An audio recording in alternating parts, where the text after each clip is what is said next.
Yes, people, what's going on? I've not taken you through a training day in a while, so you know what that means. It's leg day. So we're here at Impact, which is where I train legs. You're going to have to ignore the strange lighting, but there is a bigger light I can put on, but I quite like training in the darkness. It's got a weird green tinge going on, so you're just going to have to ignore that throughout the entire video. This is my second leg day of the week. I will touch on why I'm doing 2 leg days, but I'm enjoying it. There is obviously reasoning behind it. The other one's mainly hamstrings and glute focus. This one's mainly quads, which is the first time I've done that in absolutely years. You are also going to have to ignore the background music because I'm not in control of that, and the playlist is, we could call it funky, could call it strange for the gym, but I might put my headphones in so it doesn't really matter. Starting off on adductors, because if you want big legs, train your adductors, get them strong, grow them. Pretty simple really, right?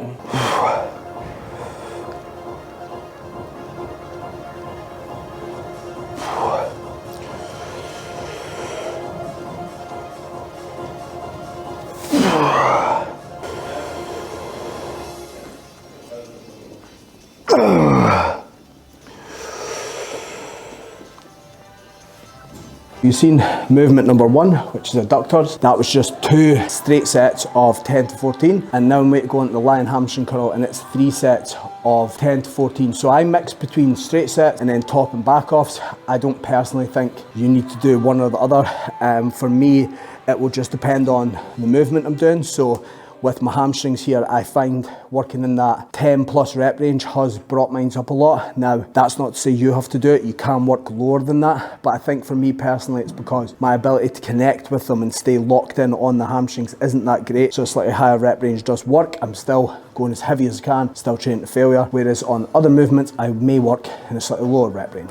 This is the only hamstring work on today's session, because the rest of mine is in my other lower day, which is all or majority hamstrings and glutes. I'm finding having the sessions kind of split up like that is working a lot better for enjoyment. It's not to say again you have to do that. If you need to bring your legs up a lot, you might be training your quads and hamstrings twice a week, just split into 2 sessions. You might be doing a lower day in a posterior, but it just depends on your goals and what you actually are looking to bring up. For me, I want to have absolutely gigantic legs, so this is why I'm doing it this way. The big thing I think with lower body training, and I see this a lot, is people fall into 2 camps, right? They shift loads of weight, but they don't move effectively, or because they are hard body parts to train, it's just hard doing lower sessions. People train like absolute ball sacks. So you need to find that fine line where you're lifting as heavy as you can with the most intensity, but you're still performing the movements with full range of motion, actually taking it to the end ranges, especially when we're talking about quads. So you'll see that later when I get into my leg press and my pendulum. The angles won't be that great, by the way. If anyone wants to be my training partner and hold my camera, hit me up, because I need someone to do that, because the angles I'm going for, half the time you can't even see me, but it is what it is.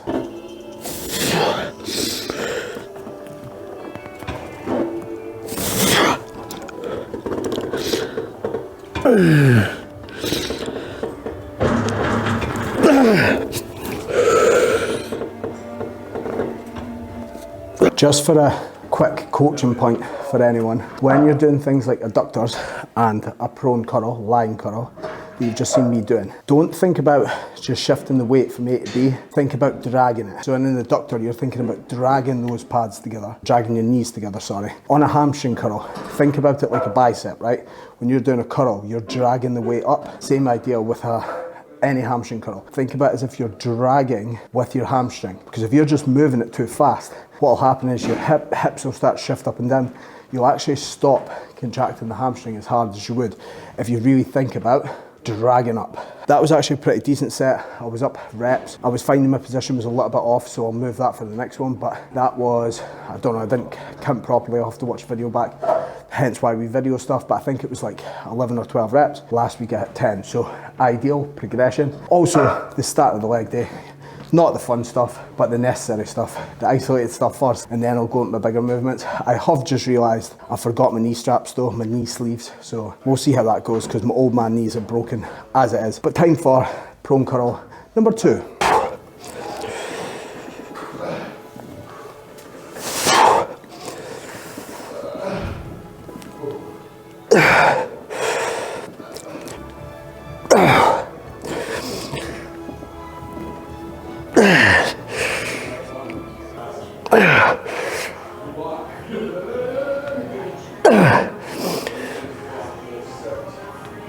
So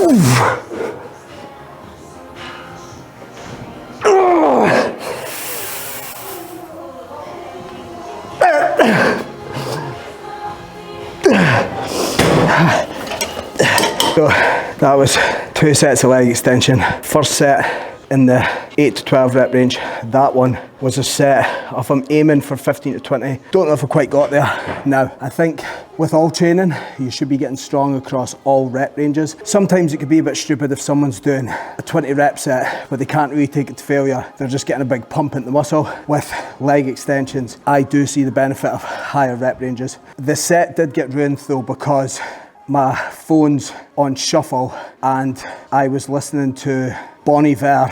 It's a great song. How do I show you this?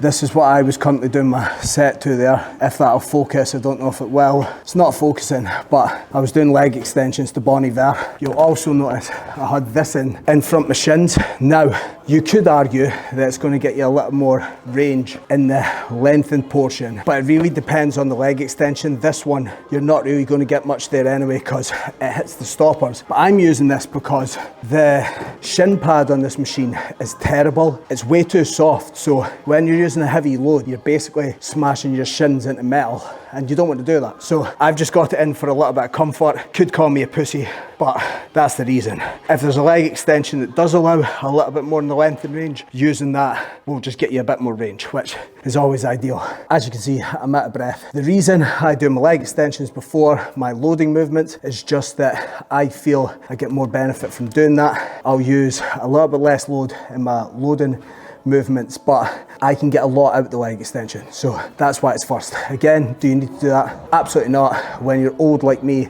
and beat up and your knees are a bit smashed, it probably makes sense. Now we're getting into the fun bit. So I am onto leg press and then pendulum, and then I've got a little bit of a secret movement in there which I've got no idea why I thought was a good idea, so I'll take you through it when I get to it. When I do this leg press, I know what someone's going to ask me or message me or say something about, and that is, yes, I'm aware my hips are slightly lifting from the pad, but I'm in a safe position. I've got pretty developed legs and all the tension is on my quads. So the reason I'm doing it is with this leg press, without me doing that, the range isn't going to be very good, but I'm still in a safe position, so it's okay. Another thing to look at is when we're looking to target the quads, right, we want as much knee bend as possible. People always associate that with bringing their feet as low down the pad as possible. Bring your feet to a position where you can do reps safely and ensure that you're getting as much knee bend as possible. If I brought my feet right down at the bottom, my stability would be absolutely terrible. So my feet are actually a little bit higher than some people would manage. It's just ankle mobility. I'm actually quite scared for this set, so that's why I'm speaking at the camera, because I just know it's going to bury me. I'm going to have to get some heavy screamo on, and I'm going to have to get myself in the zone, because these have been a little bit hit and miss recently. 1 week they're brilliant, 1 week they're not. Let's see what happens.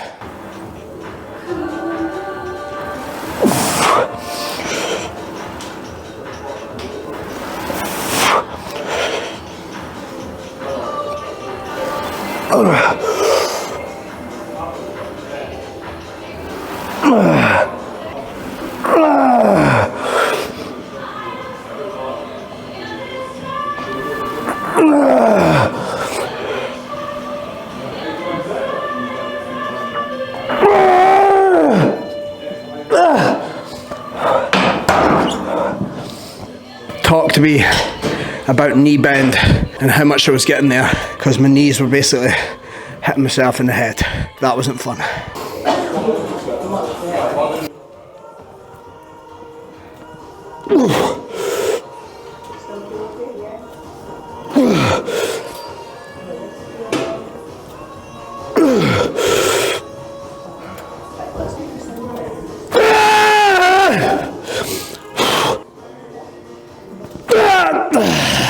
So that was actually a set where I had another one in there, but I got in my own head and I absolutely bottled it, which, look, it happens. But there was another one there, I just talked myself out of it. Felt a bit weird about the knee sleeves. But anyway, here's the mad idea I had. So straight from the pendulum, I've got a little bit of a breather, and now I'm waiting to go into this, which is a way to see. Normally I do it in the studio, but the studio's being done up, so we're a way to do it here instead.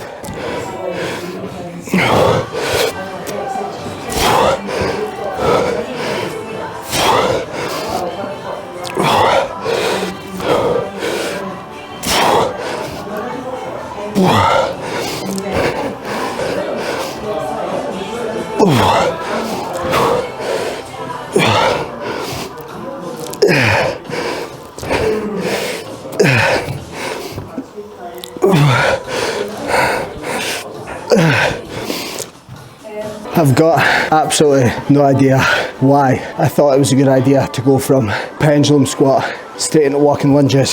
I must have been feeling like my high rocks phase or something like that, going hybrid, but that's absolutely ruined me. I actually think the pendulum needed to be a little bit lighter, but I actually think I could use some weight in my walking lunges. The actual reason I've put it in is nothing scientific, it's nothing magic. I just wanted to have something in there that absolutely buries me. And obviously a lunge is a very good movement. I'm doing them a little bit more quad focused, but I just wanted something in there that just is just a mental battle. Not that a leg press and a pendulum's not, but like the lunges, it's just keep going till I physically can't do anymore. The other things, so with my pendulum, well, the pendulum not because I failed there, but with the leg press in general, I am keeping like 1 rep in reserve or so, just because I was finding I kept going for like 50 reps and it was getting counterproductive. So I'm trying to be smart with that stuff. This is the first week I've properly ran this session, and I definitely could actually get away with a little bit more volume, probably in the leg extension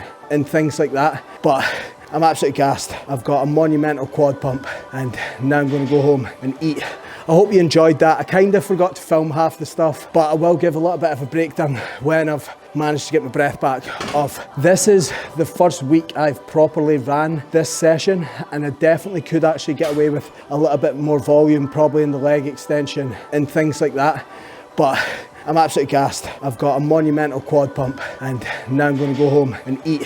I hope you enjoyed that. I kind of forgot to film half the stuff, but I will give a little bit of a breakdown when I've managed to get my breath back of kind of the thought process behind it, what I personally think with leg training, because my thought process with it is a little bit more basic than you would think, and I think people overcomplicate it and just don't get after it enough. Now I bet you think I'm going to give you some really technical breakdown of why I'm running the session like this, but I'm actually not, and I'm going to give you my reasoning behind the session. So I've worked with numerous good coaches, I've progressed my physique, and at the moment in the industry, training is the most technical it's ever been. Loads of thoughts on fatigue management, how to set up your training plan, volume, all that jazz, and that stuff is important, but I think a lot of the time it can become too clinical, and I haven't really hit my quads hard in terms of the amount of volume for years. My quads are a strong body part for me, but they haven't grown as much as they really should, and I do think that's down to overthinking and being too technical with the session setup. So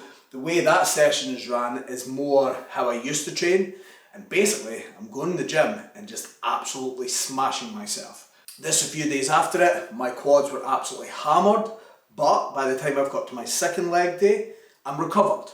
So my volume is higher on the quads. I'm using a bit more stuff where I'll introduce drop sets, things like that, just because I want to. So anyway, hope you enjoyed the session. Hope your next leg day you have DOMs like me, and don't try walking lunges if you've got no balance, because what will happen is you'll look like me and you'll look like a complete div doing them. Peace out.